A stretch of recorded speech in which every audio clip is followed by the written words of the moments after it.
Hey everybody, Frankie Day here. Okay guys, this evening on YouTube, today's presentation on YouTube is more card models and a waffle. Okay guys,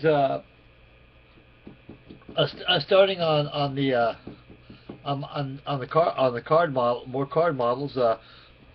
My great friend across the pond, Chris and Alex Modeling, sent me some modeling magazine, modeling kits, card model kits through the Royal Mail, and I'd like to thank you very personally through the video, Chris, for those card models. They come to a good home. I'm going to build all here just for you and the great fellows out there here on great YouTube. Okay, guys, we'll get with the modeling publications over here, the card kits here, and we'll review them and have a little waffle, and we'll close off the video. Right now, I'm taking a break from my Aichi E13 Jake float plane, and she's coming on quite nicely. Got the tail feathers all installed. I'll be posting a video of that probably by tomorrow. So right now I'm preparing, after I finish this video, fellas, I'm going to go ahead and prepare parts and for the next video. I'll prepare the build for the next video, which I'll be posting tomorrow on it. So this actually is going to be a tutorial build, just to show you how to, just give you a different insight and how card models are generally put together, along with some tips too, you know. And I'm not trying to force everybody in the card modeling, you know. This is not a card modeling forum. I mean, YouTube community. It's a different form of modeling than plastic. It's the only difference there is. So I just like to take a break from plastic a while and get back in card, because I miss card very much. I love card models, and so I'll build a few card kits. And I'll go right back to plastic. I got to finish up my Yonkers 88. So that's calling on me too. I want to get that out of the way, and all the builds have been completed. I anticipate in group builds. So other than that, just card model city for me right now. And so we'll get with the kits right now. I got from Chris. Starting out, he gave me four publications, and these are all Polish design kits. 9.9/10 the card kits that are out there in the world today are all Polish kits, designed by Polish architects. The other 10%, which makes a total of 100%, are domestic, either United Kingdom or United States of America. And you got a lot of private designers that make publications of the printings, and they sell to a paper model store or e-card models. Places like to inquire if you want to get a card kit. There's card kits that are internet. Like I say, there's pirate sites out there, fellas. And these pirate sites, they're forbidden on papermodels.com, because it will not let you build a model. I take it from a pirate site, as discussed earlier on the topic of card models. A lot of the card modelers at papermodels.com feel that you're taking money away from the designer, and actually they're for free anyway, because most publications are out of print anyway. So you're not taking money from nowhere. You're not going to go out there and sell those kits. You're going to get your building for your own personal amusement. Okay, enough chatter in that part. Let's get to the kits, guys, and I'll have a little waffle.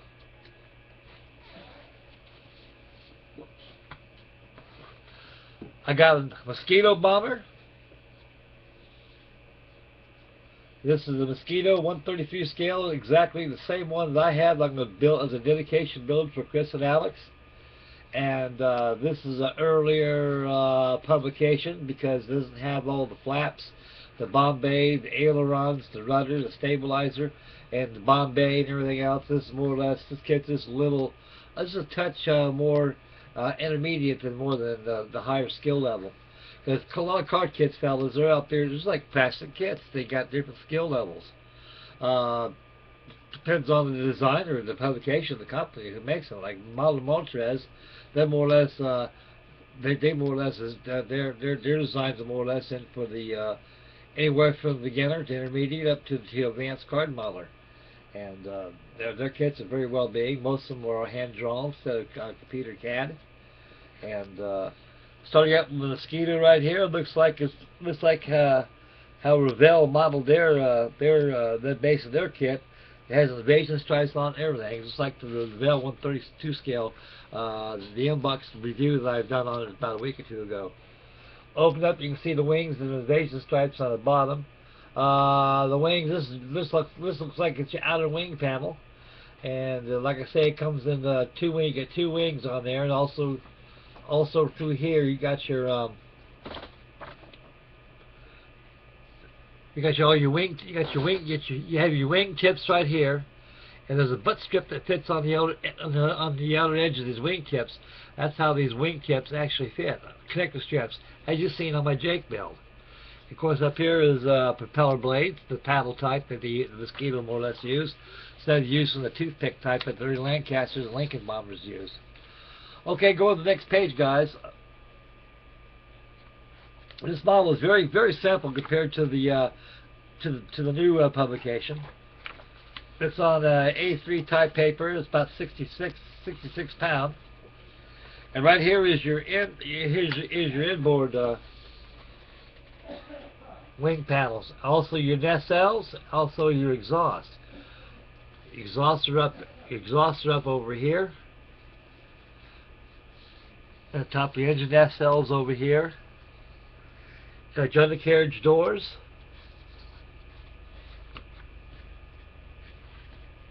And also the next page. So far the carrier sheet it has 3 pages of parts, which is the same.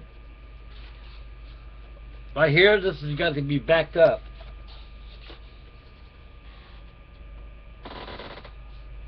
But over here, this is all your patterns. This is all your bulkheads, as seen on the E13 Jake tutorial builds right now. This page here has got to be removed from the magazine backing itself by taking number 11 blade and scoring down the center of this there, and it'll separate all your pages.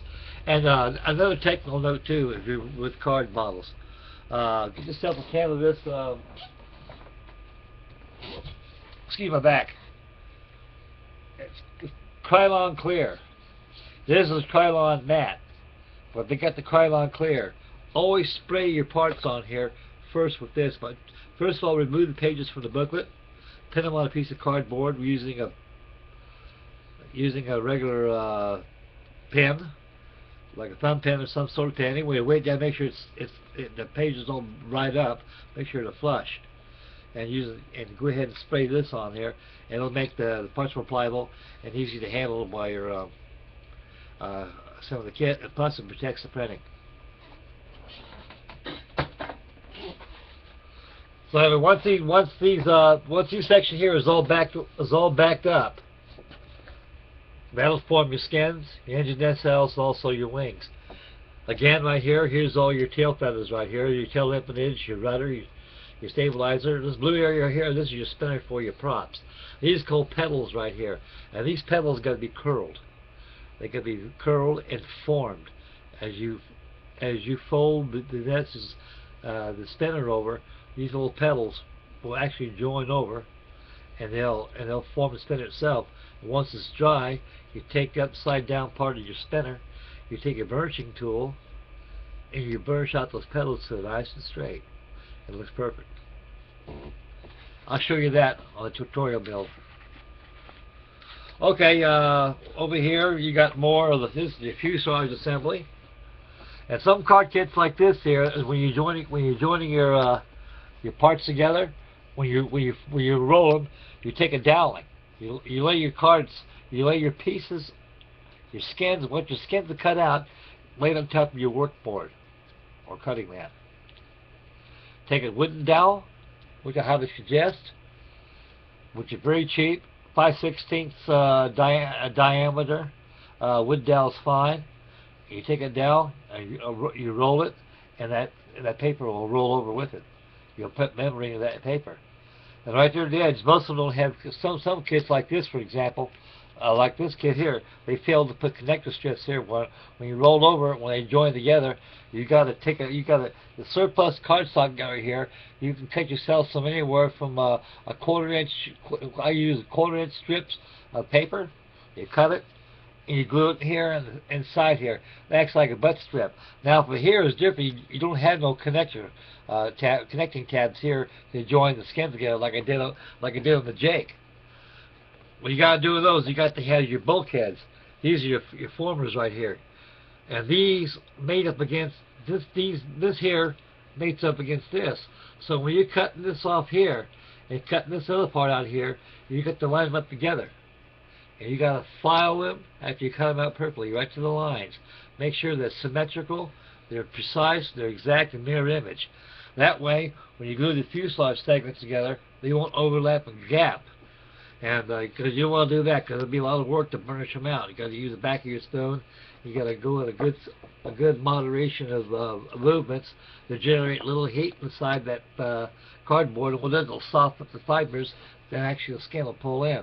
And one thing good about card models, folks, another good technical tip I like to suggest is when you're burnishing out your seams, when you join your fuselage together, you'll incorporate a panel line. That panel line will match the printed panel line on the kit, and also on the real aircraft in general. Okay, lastly, we got the other page over here, guys. So they're most card kits are pretty much this kind of format. Matter of fact, they all are. And right here is the cockpit details, and you got your mud flap for your undercarriage. And again, folks, you get your Bible here. This is your main instructions here. Every one of these numbers, you got to be a numeral order. This is how you build this model. After the parts of the formers been cut out and your skins are wrapped to your formers, you got to follow your numeral order to assemble your model. That's how it goes. And so card kits, like I said, they have their own method. They have their own method of construction. In other words, I mean, just like plastic model kits, like us model builders. Us model builders, every time we tack a kit, we have our different ways of building it and constructing it, in general. But so these card kits actually, virtually, they have their own method of construction by folding bends and creases and scores and cuts and tick marks and everything else. Edging, which take the white out by using your felt tip markers. That gets rid of all the white out. After the time you cut a piece of paper out like that, on the edge you'll see the white. So when you glue your joints together, you'll see that white. You don't want it there. It'll take away from the model. So you got, like I say, you got to edge out that white first before you glue the adjacent parts together. That way you won't see it. When you burnish it out about pretty well smoothed out, you'll incorporate a panel line. That's a good plus for card models. Okay, next kit is a kit this is it's by Model Cartney, the same company that made my E13 Jake, Aichi E13. This is the SC-1 Seahawk. This was the last final float plane that was used on battleships, especially on the Iowa-class battle wagons. This aircraft here didn't come out until at least late to 1944. Actually, this was the successor of the O2U Kingfisher. And so more or less, these are more or less were standardized. And they were short-lived. After the Korean War, but as late as 1953, they were actually deleted from the United States Navy and scrapped. I don't think there's any at all in the museums. But getting back to the kit, very colorful. I don't know if the blues are correct though, but you have intermediate blue, and you have dark sea blue. And this is all your interior details, which is interior green, which is very correct. And these rings right here, folks, I believe these right here, these is part of your cowling right here, in a series of rings. So like I say, when you put a cowling together, when you glue your cowling, your rings type your cowlings, you got to turn your cowling upside down using the round end of a burnishing tool, and you burnish it out to a smooth to get rid of the seams, because card models, the paper is very forgiving. So once you burnish out some seams, that's about it. Okay, the next page here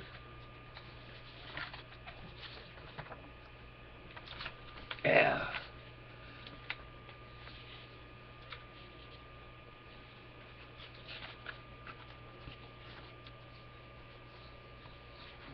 Get your fuselage side skins. Got your horizontal stabilizer, and up here you have your canopy right here. This has all been colored in. What you do is, I reviewed this kit. There's no template in here in this same fashion here, which you can chase over using packing tape. So what you do is you got to use some acetate. Use clear acetate, like stuff you get out of boxes, anything like Radio Shack. You go to a place like that, you buy like cell phones, and like that. You got the plastic on it like that. Save that. That's a good must for cockpits. What you do is you lay that acetate over your cockpit here, and you trace it out. And once you cut it out, you can Scotch tape. You form it with your hands until it's a good form to shape the cockpit. And where these pedals in here, these slits here, when you squeeze them together, the cockpit will form. And hold together is, you don't put no glue. You use Scotch tape, clear Scotch tape, not the frosted, but the clear.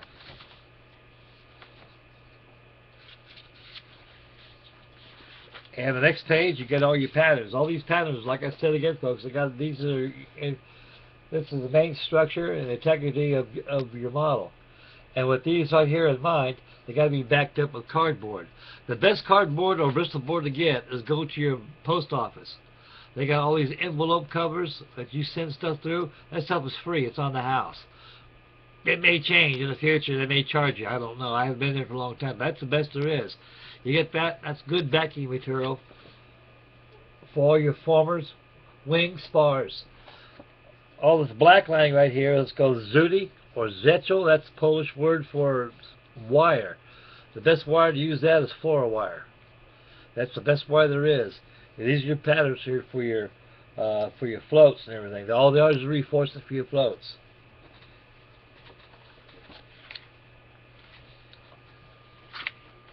Next page over here is your wings, propeller assemblies, and all your interior parts. They probably go inside the cockpit. I'm not too certain. I haven't really gotten into this kit yet.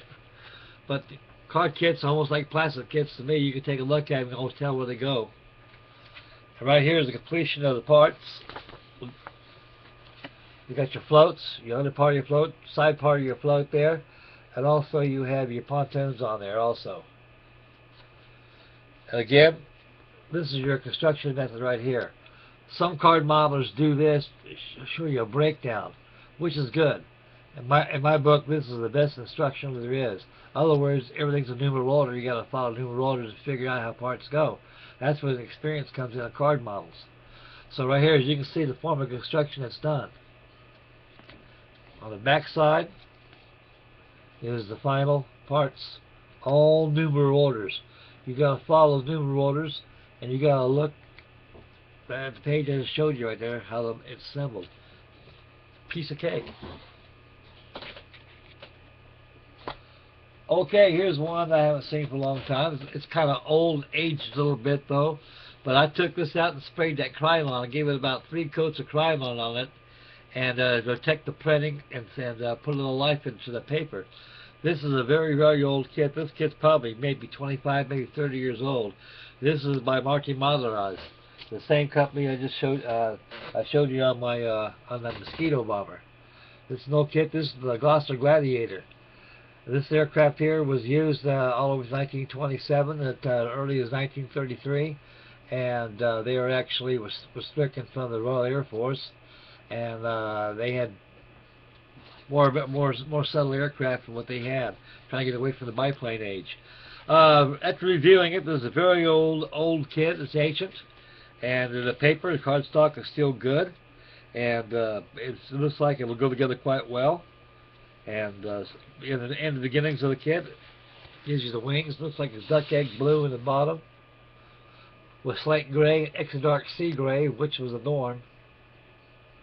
And you got your cockpit here, cockpit parts.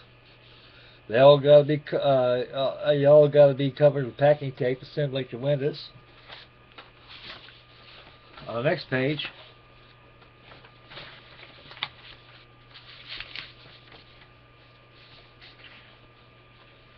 excuse the time here, folks. I'm trying to get my hands in here. This is an old publication, and it looks like it's about it's pretty old.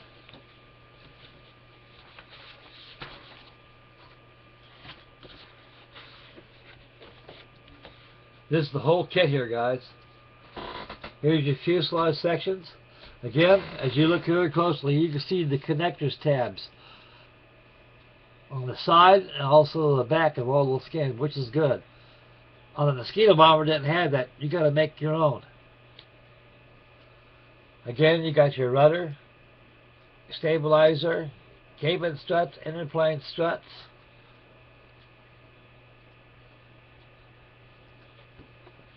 And that concludes this kit.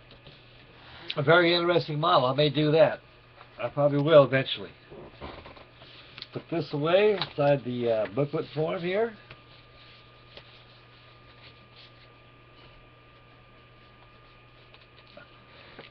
Lastly,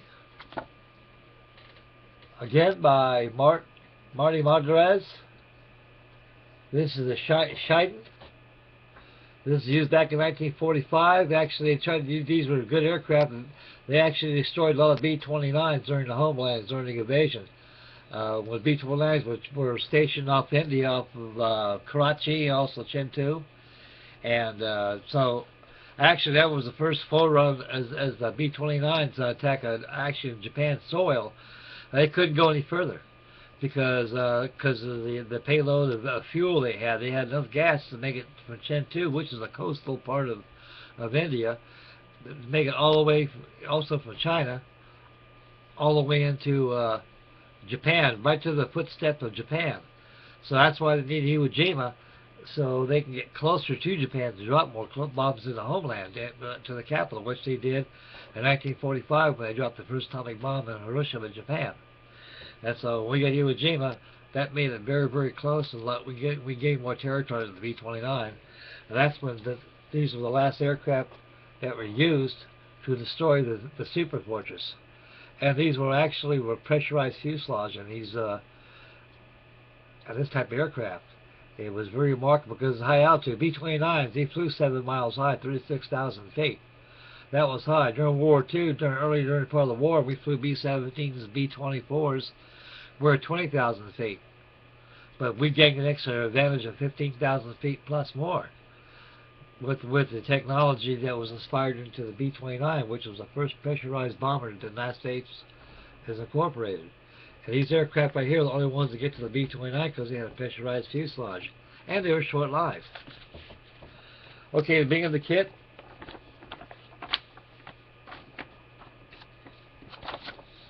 That's the breakdown. Here's the Bible of the instructions here. Like again, all those parts are numeral. You gotta follow them in order for each part you work on. This kit here, it looks like it's pretty. It looks like it's a 90s kit. Very accurate painting on there. It's Japanese Imperial green with silver gray at the bottom. Meatballs are very well pronounced. A lot of part, engine detail parts, cowling rings. There's all your fuselage skins right over here. Right here's all your fuselage skins. And all these circles right here, all these discs here, these are part of your engines. Like I said, folks, get yourself, go out to Harbor Freight or any store that sells tools, get yourself some hole punchers. And use some aluminum, a piece of aluminum, something like a backing of a conduit box, anything like that, and take your hole punch and lay it directly over your part and tap it, kind of give it a couple good whacks with a shop hammer, and you have a nice looking disc. Because like I say, no matter how skilled you are, or how perfect you are, you don't shake, you get a steady hand, straight as the way, and narrow the way, you're still not going to paint, you're not going to cut a perfect circle, no matter how great you are. So that's the best way to do that is get yourself some hole punchers and punch your holes out, and there you go. No muss, no fuss. And the kit in general is, again, you got your breakdown of your parts right here, which is very good. They're starting to see these newer kits now. They're starting to give you a breakdown of parts, how how to put them together, because it's turning into a state of art of this form of instructional, because most of them are just all numeral, as you've seen from the other publications I've shown you. Again, over here you got your canopy. Your canopy pattern right there. Like I say, you cut it out. Best thing to do before you cut out the whole canopy right there is you got to cut out the inside of those frames, and you use packing tape on there inside and outside. Then cut out. So once it's all done, the canopy ain't going to get destroyed once you cut out your number 11 blade. The landing gear ain't no landing gear detail to it. All this is a black assimilated wheel well. A skilled modeler cut that wheel well out and the blacking out and make himself a wheel bay, a landing gear wheel well, out of card stock, whatever he wants to chooses. That's one thing about card models, guys. They're big enough and detailed enough and roomy enough that you can put extra detail into it more than what it was designed for. Okay, again, we got 2 size skins. That's pretty much basic. That's pretty much it, folks. And I'd like to thank Chris and Alex for sending me these card model publications. They come to a good home. I'm going to build them all here on YouTube, and that'll be that. And I'd like to thank everybody again for all your wonderful comments you've been sending my way, my modeling. And you guys mean a lot to me, and sure hell beats going to model shows. I can stay home in the privacy of my house and just build away and talk away. And so tomorrow I have another video of my Jake. And so right now, after I finish up this video, I'm going to start preparing parts for tomorrow's video. And so it's going to be a fast build. This airplane has a bunch of parts to it. And card modeling is very addicting. The only bad thing about it is, guys, you got a lot of paper on the deck like that. Be sure to clean it up, because your spouse will not want you to track that stuff in the house. I track it all the time. I come with my bare feet. My wife works hard vacuuming the floor and stuff, and I track in all this darn paper here. Like that, she gets stained at me, so you can't blame her for that. So keep a shop vac handy. Clean up all your paper chips. Your wife will get mad. It also shows respect too. Anyway, guys, Jake is coming quite fine. I'm quite happy with it. It's going together quite well.